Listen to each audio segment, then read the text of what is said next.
reporting on the games you love by people who love to game. The MMO Reporter Network. You're logging into your favorite game, grinding out some gear. A couple of points added to your stats, and you have a virtual beer. Max level is pretty cool, but I'll remind you here, my friend. These games are not about the goal, it's about the journey and not the end. You're listening to MMO Reporter, brought to you by Audible.com. Get a free audiobook download at audibletrial.com/MMO Reporter. And by Doghouse Systems. Choose your weapon with Doghouse Systems.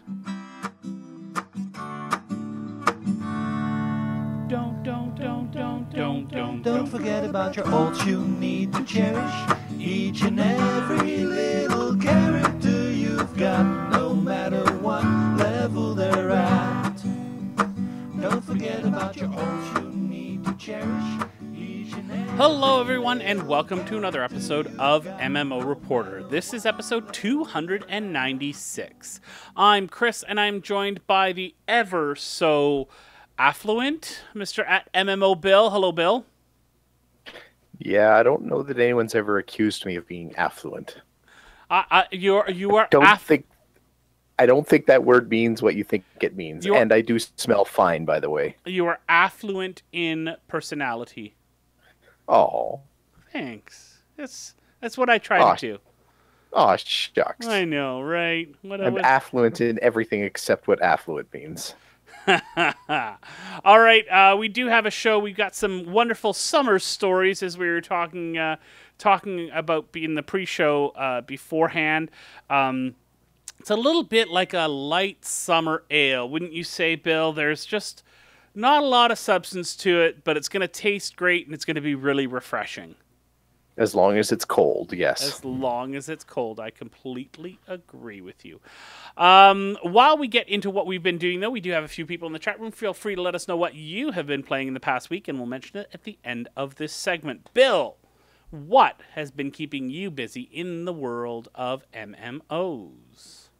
So this is going to seem a little boring in the sense that my list is short, but I've actually been doing what I think is some interesting things. So I've been playing World of Warcraft, but I've kind of stepped out of the standard do my world quests, do my emissary quests, do my weekly raids, and rinse, repeat. And I've started to get a little bit more into A, playing alts, and B, starting to do a little bit more trying to learn the auction house market. Yeah. So I've installed an add-on, which anyone who's familiar with auction house gold making is probably going to know, called TSM, or Trade Skill Master. Yeah. And it is an add-on. Ostensibly, it's there to kind of update your auction experience to try to help you categorize the items that you want to sell, help you set price points relative to like kind of what the average sell history is on items in the auction house. This is going to be really boring to some people, but anyone who wants to actually make some money, so kind of like a bit of an accounting geek might like it. It's because it ties into the APIs for World of Warcraft that actually will say, this is what this auction sold for at this moment. This is what this auction sold for at this moment. Kind of like some functionality of Auctioneer, which is what I use. But more, it sounds Auctioneer graduated to the next level. Okay. So it takes what Auctioneer does in the sense that it kind of allowed you to build kind of a current snapshot of price and a recent history, and gives you a bigger history. And it also kind of macros it as well, too. So I can say, I want all my herbs to sell at 180% of the regular market value, or if I need to undercut, then I'll go as low as 80% of the market value. Right. And then the add-on will automatically price your stuff based on whatever the market is at that given moment. So it's trying to help you it basically speeds the whole process up. Like you think of kind of auction running as being this long, boring process where you're just sitting there teeter-tottering around in front of the auctioneer. It's not quite like that. Like once you actually get yourself set up, it becomes a very quick process where you can sit down for maybe 20 minutes and then do the same amount of auctioning that might have been 2 hours before. So maybe not quite that much difference, but it does wind up being a time saver. And I think I'm making a bit more money because I am actually playing the markets too, because it also has the capability of looking for steals as well, like stuff that's priced way below what the normal market is on your server. That's the other thing, is it works by server. It's not like North American data or European data. It's Hygel data for our server. So does it need to scan the auction house like Auctioneer does, or does it do it? No, it actually, the way it gets around that, which I think is kind of clever, is it pairs with an app that you install on your computer. Okay. And that app, all it does is just do API pulls from World of Warcraft's API, and that's how it builds up its pricing data. So for one, you're always getting up-to-date data. As long as your computer's on, you're pulling new auction data, and it's quiet in the background, and it's a light touch, and you don't really notice it. But yeah, then you also save the time that you would have normally had to take that snapshot of the auction house. So if you only ever hit the auction house on Friday nights usually, because that's when you actually sat down to play WoW, you would wind up with biased results then. But now, because your computer, as long as it's on, it's constantly pulling that data, you're going to get a kind of a week-long spread and start to notice trends. And anyway, it's just a much more sophisticated way of doing it. It is hard, though. So you can look up Trade Skill Master add-on, and you can find the download for it. You can also find there's a bunch of training videos for it to kind of help you set up your categories and everything like that. And when I say it's complicated, it's not like the kind of thing that takes weeks to learn, but it might take you a couple hours to get yourself set up. Right. But once you're set up, then it's much easier. So anyway, highly recommend checking that out if you're looking to kind of play the markets a little bit. Trade Skill Master, and I don't have the URL handy because I don't prepare for these kind of things. This is MMO Reporter. We're flying by the seat of our pants here, people. Yeah, we'll throw We'll throw a link in the show notes. Misfit, a regular listener, has done a video of TSM and sniping, so we'll link to that in the show notes. TradeSkillMaster.com.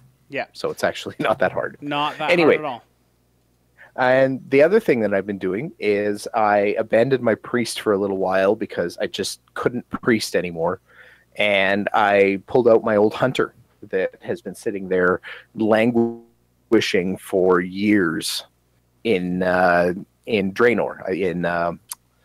What's that zone where you first meet Hemet Nezingwari in the Burning Crusade? Oh gosh, it's the top center part of the. Yeah, it's one of my favorite zones of all time, and I can't remember. Anyway. Not Stranglethorn Vale. That's regular. No, you know what I mean, though. No. Yep, it'll come to us. It'll be 3 a.m, and I'll call you, and it'll be fine.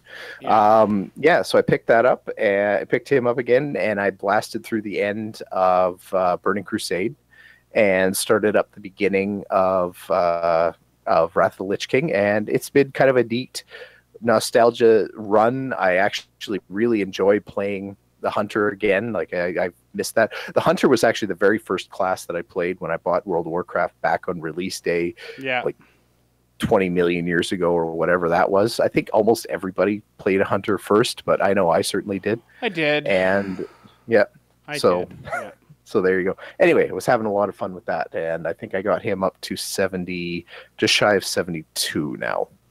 So I think I'm going to run him up and that'll be my DPS alt for when I just can't handle healer DPS. Yeah, that's not bad at all. So, not bad at all.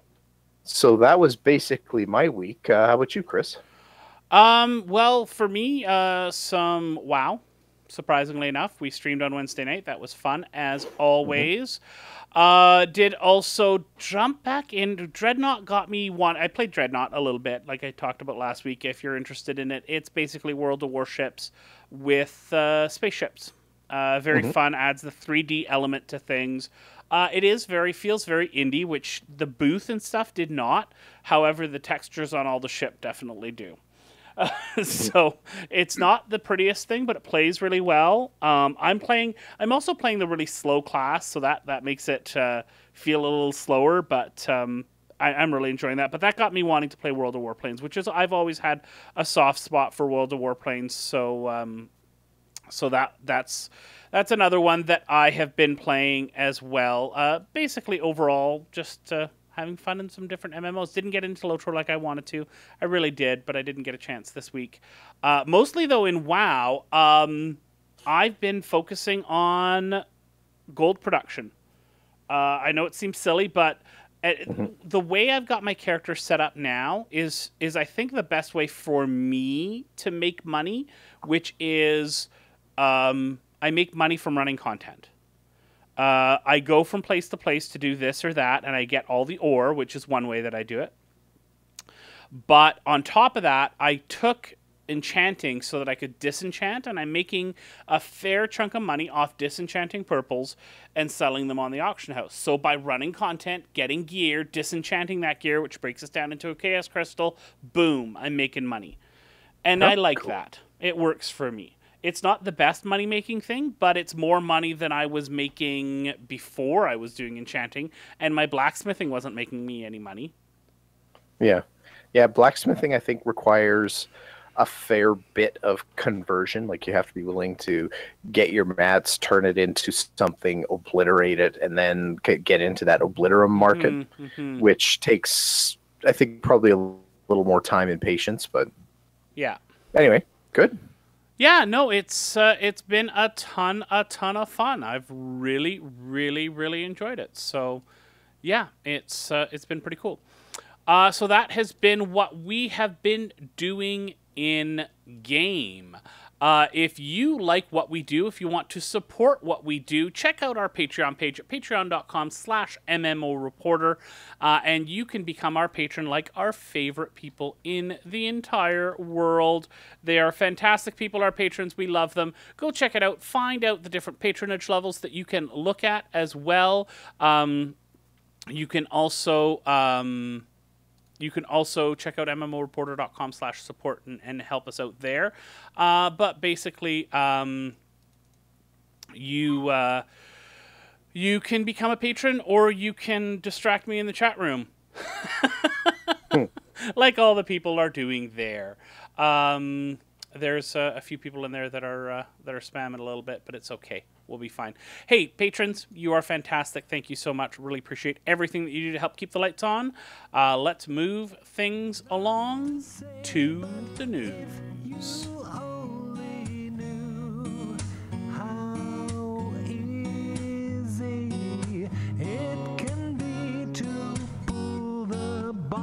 From me, more than deeps is all you have to do to make the rain. Then you wouldn't have to say that you. Okay, so we're gonna jump into the first newsy. What the heck am I saying there? News story. Is that what I was trying to say together? News and story, newsy. I don't know. Yeah. It could be jumping back 100 years in the past. No, I was thinking about the 1992 Disney musical, which is an absolute gem. I don't care what the rest of the world thinks. It's fantastic. And isn't that based on newspapers in the 20s? Well, no, 18-somethings, not in the 20s. Yeah, and it's Christian Bale jumping and dancing. Every once in a while, he throws out "I am Batman." But here, think about this for a sec, Chris. Remember how we were talking about the Guild here not too long ago and feeling a little bit dated? Yeah. You know how we're talking about the 20s? Yeah. In about 3 years, the 20s are going to be current. Yeah, I know, right? Crazy. Okay, so we're going to get back to the story we're going to talk about here, which is Albion Online. This is coming from an issue that came out of the Founders Pack and the Starters Pack. So when the game first kickstarted, it had Founders Packs that were there, and there's actually a really cool video, if I can find it here. Here it is, that shows the difference between the Founders Packs, which came out when the game was being kickstarted, and the Starters Pack. And they've been very clear since the beginning, the producers of the game, that they wanted to have the same price for the starter packs and the founder packs, but less value in the starter packs. If you were a founder, if you backed the game way back when, they wanted you to have more value, and they did that. But what they failed to realize was that the horse that... Okay, I totally get this, but I laugh at the same time. The horse that you get with the starter pack looks cooler than the horse that you get with the Founders Pack. And that that was one of the things that threw the community into a huge outrage. Like a huge outrage.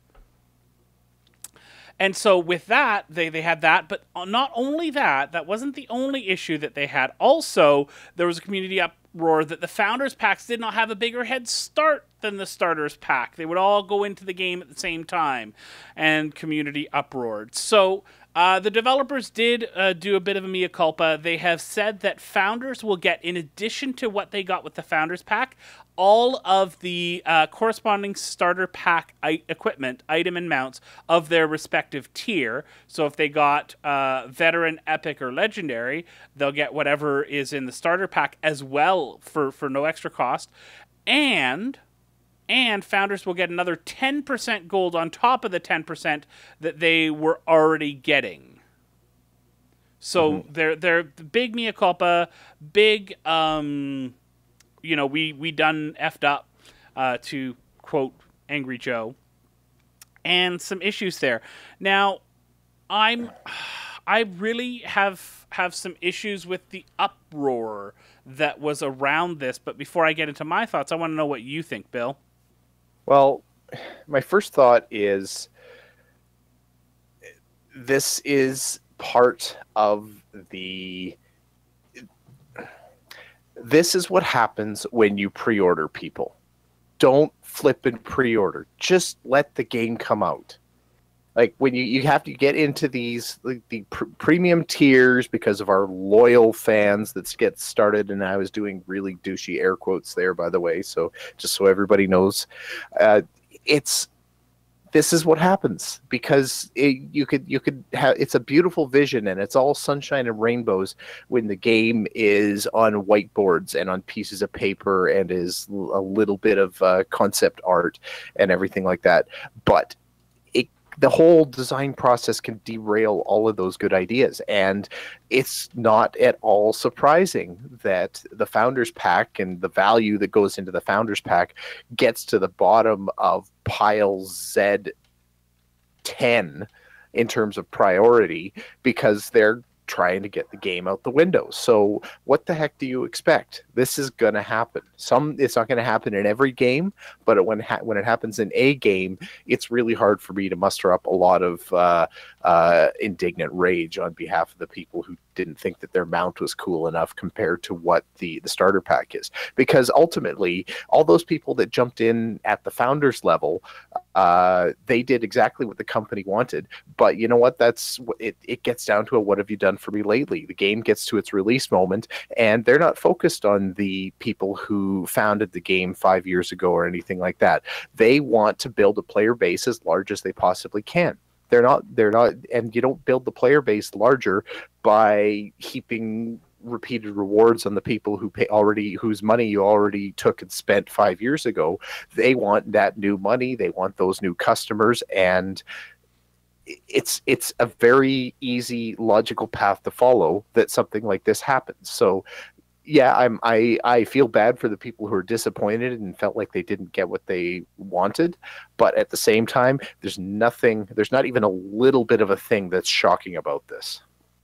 Yeah, and it's within the rights of the developers to offer different packs. They said that they wouldn't, and I do, looking at the different packs, if you go back to the video screenshot that I showed, looking at the difference between the founders and the starters packs, there is a significantly lower value level for the starter packs than there is for the founders packs. The founders packs get more. Crowfall did similar stuff, right? As they came out with 2015 packages, 2016 packages, 2017 packages, they were all less and less value for the same amount of money that you would get. So this is perfectly legitimate and a valid way in this type of business model for developers to try and raise funds for the game. That being said, this wouldn't be a valid business model if people didn't keep throwing their money at stuff before it was completed. Right? So, what do you think? Yeah, and it's absolutely true. And I know there's going to be exceptions to the rules. There are going to be some very unfortunate... The gaming community would miss out on some unfortunate gems if there was no Kickstarter or if there was no pre-purchase or anything like that, and I get that.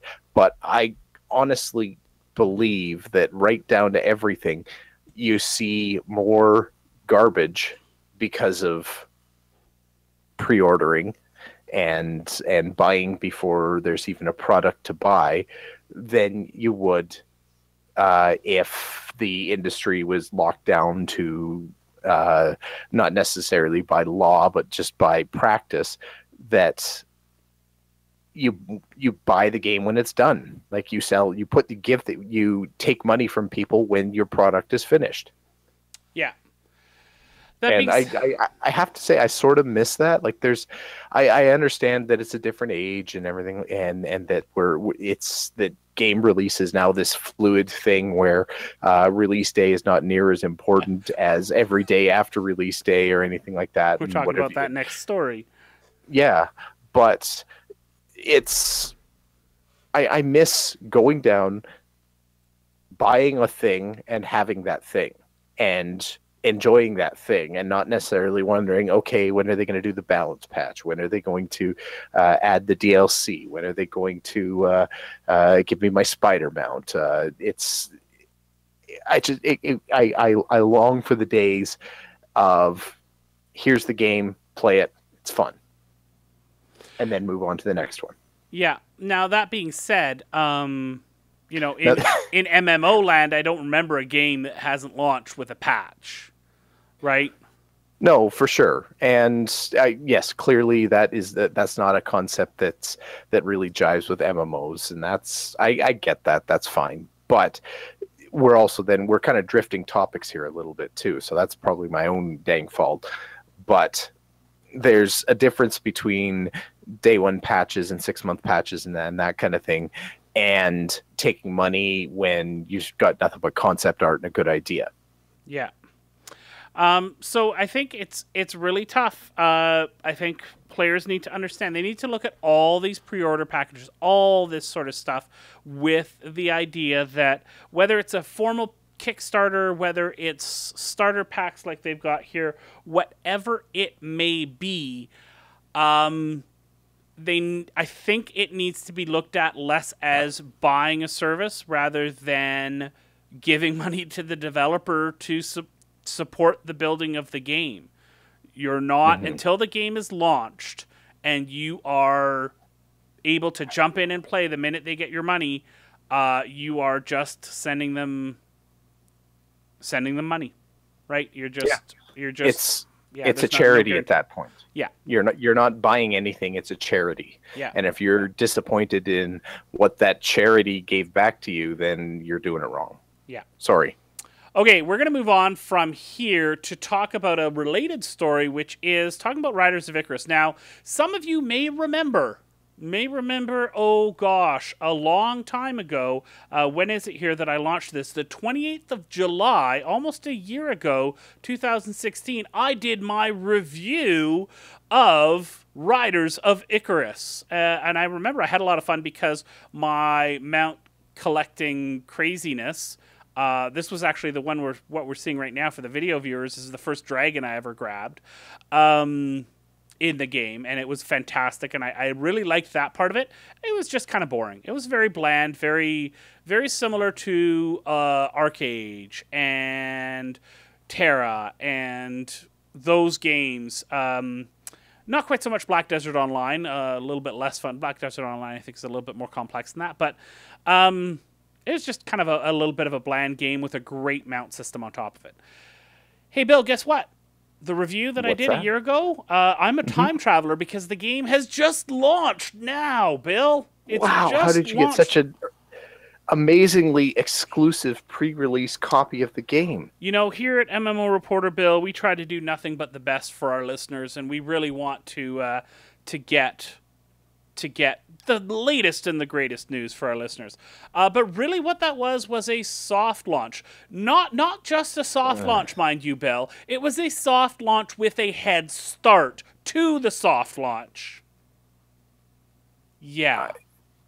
Yeah. So, and it's tough. It's tough to get. How do you get excited about a soft launch?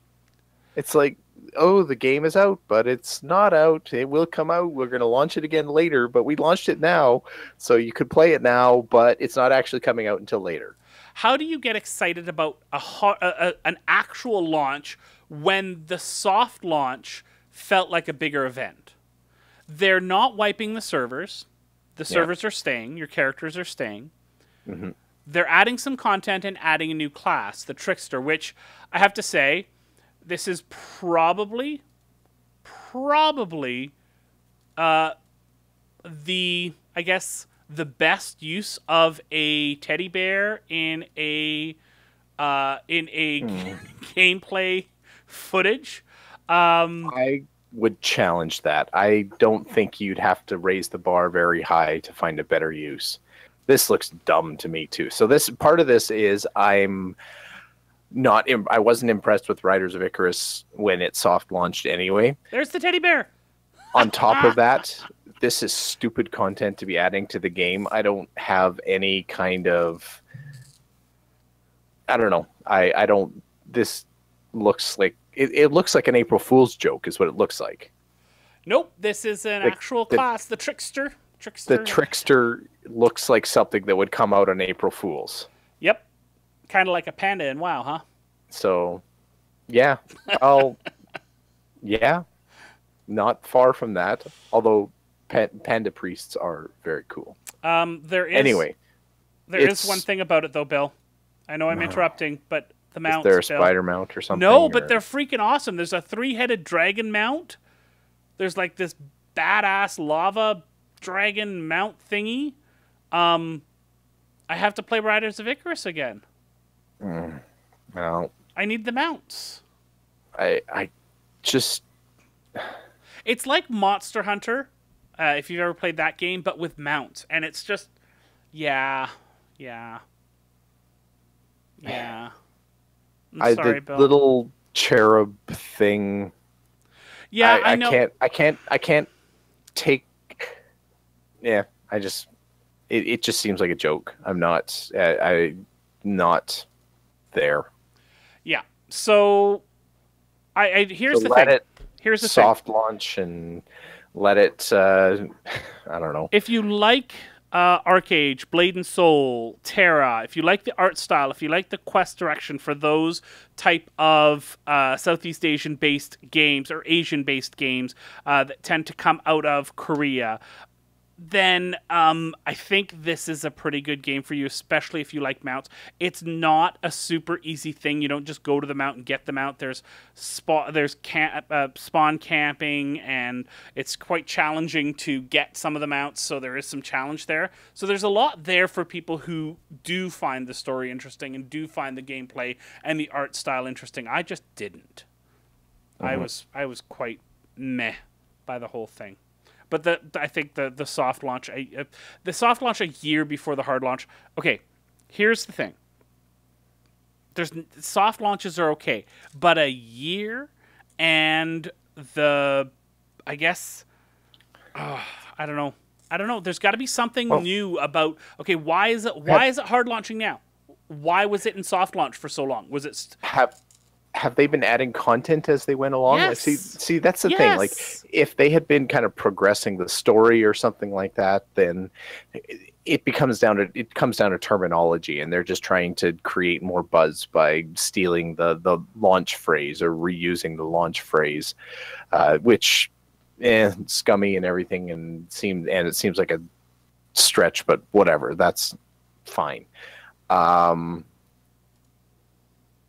Yeah, my concern would be if it was a year between when they actually soft launched and when they actually came out with some content, because no MMO can go a full year without significant content and still be considered viable. That people are going to burn out on that so fast. Yeah. So yeah, and a soft launch isn't an excuse for a content drought. So, but if they have actually been doing regular content releases, then yes, it paints the whole hard launch, if you will, as being even more silly. But I mean, we're also talking about a game that released a character that fights with a teddy bear. So I don't think calling them silly is telling them something they don't know. Yes. Good question from the chat room. Current favorite MMOs. What's your favorite right now, Bill? What's your if people were to ask you, say, okay, I only have time to play one MMO. Which one should I play right now? If I had to point someone at an MMO to play right now, I'm pointing them at... I mean, my standard answer is always Guild Wars. You know what? No, I'm going to back out of Guild Wars 2, because right now Guild Wars 2 is in that pre-expansion lull, and it's a little bit slow. I'd point people at Elite Dangerous. Yeah. Just to get into, if you're, it's going to be a wild departure for most people. I think especially if you're coming from something like Riders of Icarus. Elite Dangerous has a maturity to it, and it has a settings difference, and it has that kind of sandboxy flavor with just enough story to actually kind of point you in a direction without actually grabbing you by the collar and dragging you there. Yeah, I would absolutely say in this moment, go play Elite Dangerous. I don't think it's sandboxy. I think it's more Sahara Desert-y. It is. There's a lot of dumping sand. You in the middle of the desert with no instructions on which way to go, and go have fun. Good luck. Yeah, it's dumping you into the desert, but with lots of water to drink too, so you can really go far in any direction. Yes. I would say, WoW is an easy one, because I do think it is the tentpole. It is what holds up the MMO community. I've been hearing fantastic things about Final Fantasy 14, the new expansion. Really fantastic things from everyone who plays that. And I have to say, I'd probably say ESO right now. I would probably send people to Elder Scrolls Online. Yeah. I think it's really, the One Tamriel update did a ton. They're doing a good thing with their subscription model, which gives you some coin to spend in the store, gives you all the DLC for free, so you don't have to buy it, and it does what it does very, very well, and I'm really enjoying it. I didn't play it this week, but that was a time thing, not a desire thing. Yeah. The summer is a really hard time to make recommendations. I don't carve out. I agree with you in the sense that World of Warcraft is the one that I always wind up coming back to. Yeah. I mean, it's just the truth. So it's a choice, but yeah, the mood I'm in right now, I would point people at Elite Dangerous. Yeah. Someone asked about Star Citizen in the chat room. We'll talk about Star Citizen when it launches. So, as octogenarians, we'll then be talking about Star Citizen. Do you remember when? Yeah.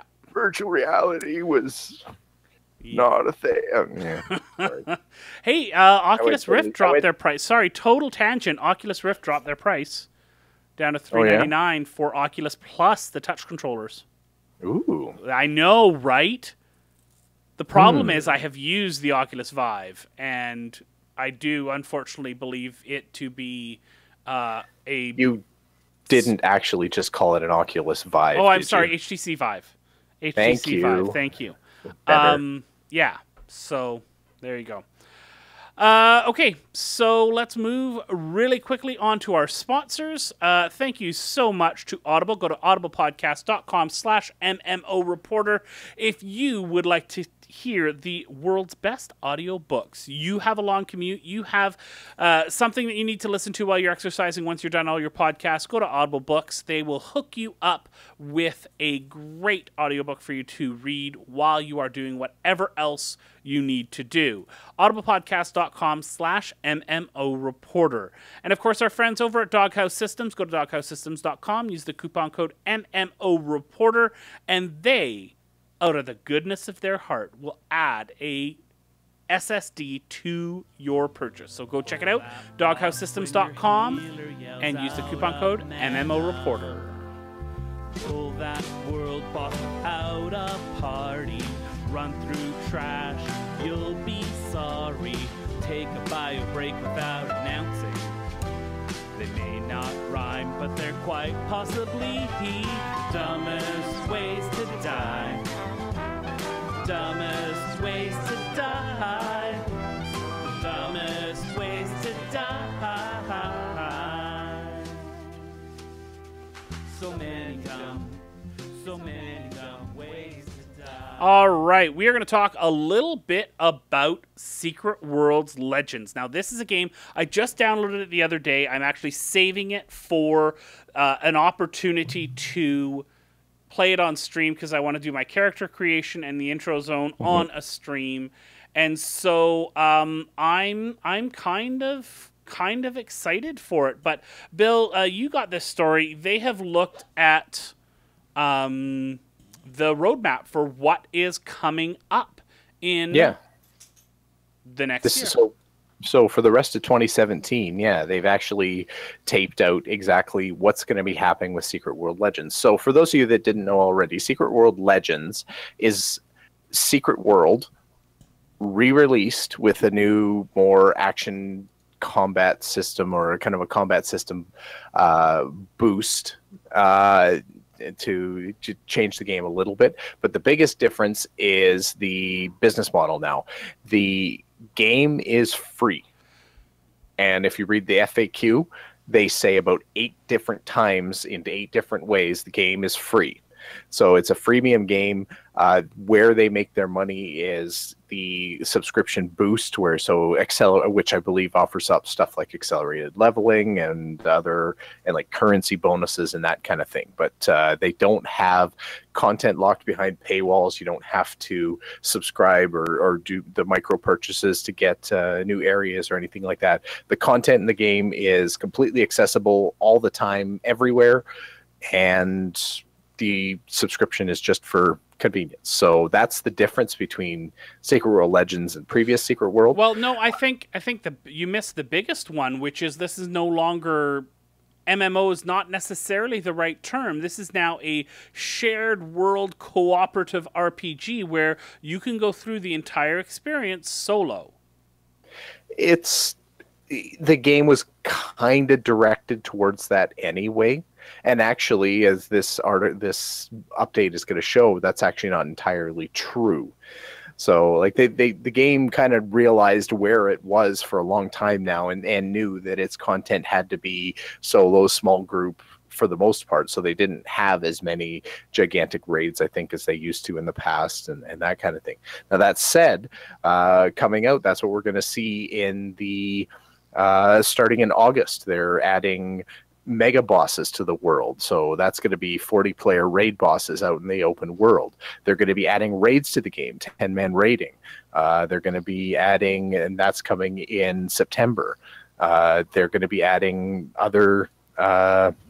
anyway, they talk about a lot of the content, but it does seem like they are adding group content and large group content to the game. So I don't think it's actually hanging its hat on that notion of being a single player game that you just can share with other people if you choose. That was a big part of the push in the promotional material when it came out. Yeah. No, I remember that, and I think, and maybe that's, I have a sneaky feeling that's kind of following the Guild Wars 2 version of that, where your story can be 100% single player. You can play the whole way through all by yourself. You can complete the arcs by yourself, and that's fine. But if you want to like gear grind or do the extra content, like the dungeon content or the raid content and that kind of thing, then you're going to be getting into it's graduating into that quote unquote shared experience. So that's kind of how I'm reading this here, because it sure looks like they're shifting away from that entire game is soloable notion. Yeah, we had. And pardon me, the very first thing in that list that I totally missed when I was describing it is last week they launched Elite Dungeons, which is 5-person dungeons with your typical tank, healer, and DPS to go through these 5-person dungeons, and with increasing levels of difficulty. So this is very much group content. That's just the very most recent thing that they've come out with. Yeah, I was hoping with the scaling it would be able to be done solo, but it doesn't look like it, does it? It is certainly not the Elite Dungeons, I don't think. And I think that's... I want to mention something that one of our listeners put in our Discord chat. Joined a cabal, which is a guild in Secret World Legends called Fluffy Doom Kittens, and they have a song. Soft kitty, warm kitty, little ball of fur, happy kitty, filthy kitty, doom, doom, doom. I like it. I want to join the Fluffy Doom Kittens. Now you have a song. I do. Okay, so yeah, pretty cool stuff coming up in Secret World Legends if you are so interested. All right, let's talk about the last full story here, talking about Warframe, which is going open world. Now, the one thing I will admit, I have not played a ton of Warframe. What I have played, which is maybe an hour and a half, 2 hours, have been closed combat. It was fun. It was okay. Wasn't necessarily exciting. But now it looks like they're taking Warframe outdoors. I think that was my best Jeremy Clarkson. What do you think? Yeah, that was not bad, actually. Thank you. Yeah, sure. We'll give that 7 out of 10. I'm okay with that. This will be the most outdoor content in Warframe in the world. How's that? Well, Warframe is kind of like a universe thing with lots of worlds. So shut up. Okay. So anyway, yeah. So they no walls. No walls. Yeah, I've thrown on a little gameplay demo here that they showed. I'm kind of excited for this because Warframe was fun combat. It's always kind of been pegging along a little bit as sort of not the underground, but like a C tier game. And I'm hoping that this content will bring it a little bit into the forefront. Oh, sorry, totally jumping to a completely different topic. I'm sorry, Bill. I have to completely change things. So on July 5th, Red 5 Studios, which is the creator of Firefall, announced that they were going to be closing down the servers of the game. So what made me think of it, Warframe's a shooter. Firefall was a fantastic open world shooter with some great push and pull world mechanics with the enemies of you had to fight in this area to open it up for sort of the people of Earth, or if you didn't fight there, the aliens would take over, and it was a really, really good shooter. They announced it on July 5th, Bill. They shut down the servers on the 7th. 2 days. That was the entire notice that they gave their community about shutting down the servers. That kind of sucks. And sorry to paint Warframe with that. Warframe is not shutting down on 2 days' notice. I'm almost willing to guarantee it. But yeah, that to totally change gears. Breaking news from 5 days ago. Yeah. That's sketchy. I mean, we've heard rumors and there's been stuff bubbling about Firefall for probably 2 years now, at least, if not longer. And so, I mean, it shouldn't be shocking to anyone, but that 2 days notice is really nothing. Yeah, it feels like there was a big bill coming and they said, you know what?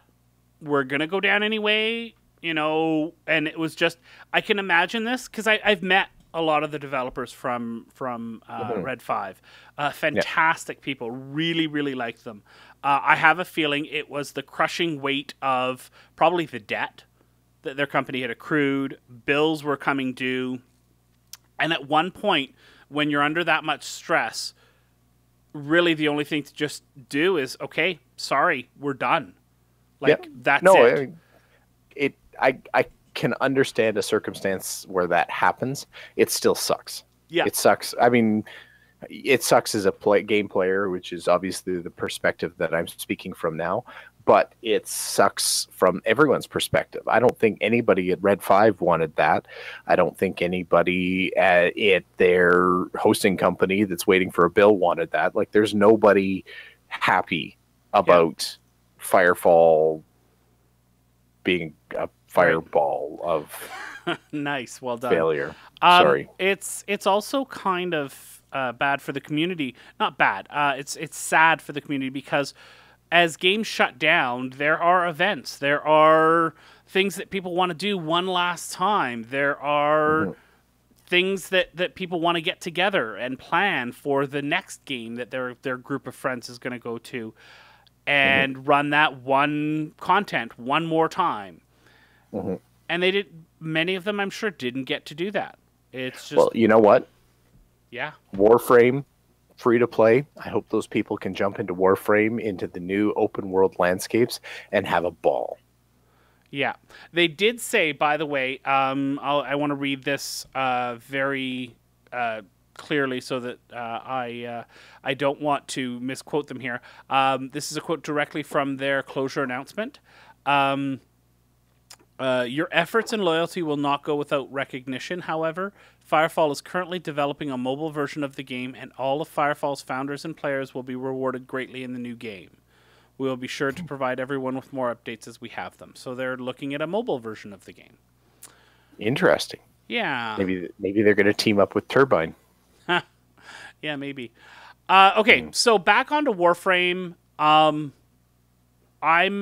excited for open world content. I think this is a good thing for the game. I think it looks like fun. The game looks pretty. Well, and Warframe always skirted around the edge of what was really MMO Reporter type topics. But I mean, we've thrown away the MMO and MMO Reporter a lot lately, especially in the dog days of summer when it's tough to find news. Yeah. But yeah, I mean, as it approaches into an open world, it was always on the edge of being an MMO, and I think this is another step towards that, which again, it obviously suits us because that's our style of game. But nothing. It's a beautiful game. The combat is fun. It's big. The open world, I think, will probably add to it and make it a little bit less on rails, because really what the game was before was basically running levels.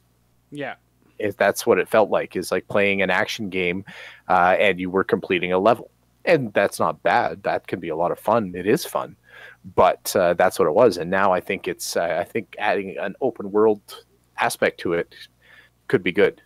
Hopefully it's... Warframe should... it feels a shame to call Warframe a C-level game, because I don't think it might not be like a AAA title or anything like that. I think it is a lot bigger than we give it credit for, and I think they've done it well, or done it the right way as they go along. Yeah, I didn't mean quality. I meant more game size, sort of community size, right? I think it got quite big, actually. Oh, hopefully it is on consoles as well. So lots of opportunity for growth there as well. So if you're interested in an open world shooter, you want something different than Destiny, and Defiance is no longer scratching that itch, then hey, you've got another alternative here. Okay, we're going to jump into our quick mentions here, so we'll try and jump through this as quickly as we can.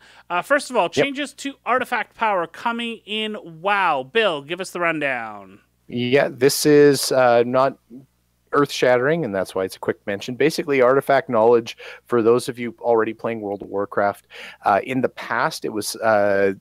leveling for your artifact weapon, which is the kind of the main chunk of, or one of the main advancement chunks that you got in Legion, is going to go from being a token that you kind of grind for and purchase about twice a week, I think is what it worked out to, every 4 days or something like that, to just a weekly bonus where you're going to go in the 10 weeks after 7.3 launches. You're going to go from level 40 artifact knowledge to level 50. So that means you're going to be raising the rate at which your weapon levels from a paltry 4,000,000% up to an amazing 55,200,000%, or 552,000,000%. No, yeah, 55 million. Excuse me. Stupid. That's huge. Decimals. They're so dumb. Anyway, so yeah, it's a slight change. I think it's there was a little bit of fear mongering in the community that by taking away the purchasing ability for artifact power, that people were afraid that alts were going to be kind of left out in the dust, because right now you can quickly level an alt by buying tokens that you've already earned and giving that over to your alts, and that would go away if it was just a level that you earned every week, and it would take it would take a year for your alt to catch up. Yeah, which would suck, but I seriously doubt that'll be the case. Anyway, stay tuned. Yes, absolutely. Okay, Final Fantasy XIV kicks everybody out. Get out of my pool! Get off my grass! So basically, a while back, Final Fantasy XIV started having simultaneous logouts where at peak times it would just kick everybody out of the game and you had to log back in. This was to combat queues. Now, this came from, by the way, this is via Massively. A really great comment was made on this story on Massively, and I want to read this out because it's really interesting. So I'm not going to read it out. I'll paraphrase it here. Basically, there's a hidden command where after 30 minutes, once you hit AFK, it actually tries to run a command. And the way that players were getting around it were they were opening up active windows, active menus, things like talking to a vendor, crafting, stuff like that, that would block that command, because if you have an active menu up, that command wouldn't run. So you can actually see it happen, and this I'm reading exactly. This is Dominic Critelli on the Massively forums, Massively OP forums. You can actually see it happen too. If you're AFK for too long in a menu and you hit that 30-minute mark, you'll get a red text prompt across the screen for a moment that says that command cannot be used right now. So that's what was happening. People were leaving their characters in this state so that the AFK timer wouldn't kick them out, and it was creating queues at peak times. Now that those peak times are no longer facing the same queue, they've actually taken out the simultaneous and multi-boot kicking everybody out thing, and they're not going to do that anymore. So they've taken that out. So interesting way to deal with the problem. Interesting way that the players dealt with the problem. It'll be interesting to see how long it takes before they get back to the same place. All right, Bill, Diablo 3. Yep, Diablo 3's got a new season. It's starting July 20th. It's the first season that the Necromancer has been there. They've got a few new things, some new loots. It's season 11 for Diablo 3, so as you can imagine, it might not be the most earth-shattering thing ever. Yeah. But if you're looking to get a new season character started, you're looking for an excuse to try out the Necromancer, July 20th is as good a date as any to get started. There we go. If you're interested in that, we'll have a link in the show notes. And good news story to end things off with, and I'm kind of really happy about this. For those of you who have followed us all the way back to Lotro Reporter and Turbine, one of the community managers after Patience left and during the tail end of Sapiens' time there, Rick, there was Serafina Celestra Brennan, who was a community manager there. And she actually moved over to Tryon Worlds, made the move over to the West Coast and joined Tryon Worlds and was part of the Arcade team and then became a senior community manager. And she has now moved into production. So really cool to see her work her way up from a community manager into a production role with Arcade, which she was a passionate fan of the game and a great advocate for it. So, good news story. Fun times. Yeah, sounds good. All right, we are running super long, so we are going to skip our what we're playing next week, our wish list, as we are running over time. Bill, can you get into what people can do to get a hold of us, how they can do that? Well, they can visit us over at MMOreporter.com. They can send us an email to mmo.reporter@gmail.com. You can visit us over on Facebook at facebook.com/MMOreporter. You can tweet at either of us, either at MMO_reporter for Chris or at MMO Bill for yours truly. You can give us a call at 616-666-6778 to leave us a voicemail if you would like to get your voice on the show. That we'd be happy to hear from you. You can visit us on YouTube. Check out our YouTube channel, youtube.com/MMO Reporter Network. If you would like to help us out, if you'd like to help fund the MMO Reporter experience network production thing, yes, the thing is a very important part of the title, head over to patreon.com/MMO Reporter and you can Patreon us there. Otherwise, you can head over to MMOreporter.com/support for other ways to help us out. Awesome. Thanks, Bill. As always, it was a fantastic show. Always fun to record with you. Yeah, great midsummer show. And an interesting... Midsummer show's dream, if you will. An interesting time with our chat room as well. Thanks to everyone who came out and chatted with us as we talked MMOs over on YouTube and on Twitch. We really appreciate you coming out. And of course, all of you who consume the podcast at your own pace, on your own time, however you may do so. Thanks so much. We hope that you come back again next week, but most importantly, we hope to see you in game.